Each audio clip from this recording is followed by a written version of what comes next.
Saƙo na musamman zuwa ga ɗan social media.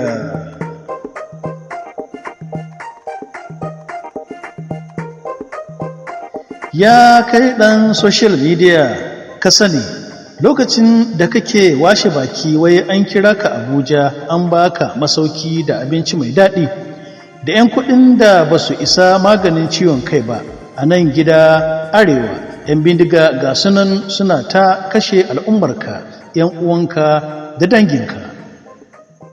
A lokacin da kake taka rawar OMOLOGO a villa, al'ummarka a Arewa suna nan kwance a asibitocin da babu magani, babu ma'aikata na ƙwarai, babu. A lokacin da kake murna wai ƙauna ce ta sa aka kira ka a villa, tuni sun gama kasar yankinka na Arewa. Sun tsunduma al'ummarka cikin baƙin talauci, firgicin 'yan bindiga da kullum suke kashe 'yan uwanka suna wuya ƙannanka da 'ya'yanka fyaɗe a daji. Ɗan social media na Arewa, a lokacin da kake washe baki don an kira ka Abuja, baka san cewa yaudararka ake ba, baka san akwai shiri na ci gaba da yi maka wariya da babakere ba.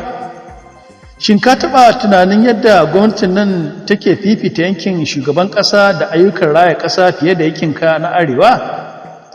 Ya kai marubucin social media, ashe hankalinka ragagge ne? Ashe ba ka da kishin al'ummarka? Ashe ka zaɓi ka lalata ƙarya, ka tallata ƙarya da yaudara domin a ci gaba da wautar da al'ummarka saboda kawai an kira ka Abuja? Lallai ya kamata ka hankalta, muddin dai kana kishin al'ummarka. Ya kai ɗan social media, ruwa a cokali ya ishi mai magani, ya ishi mai hankali wanka.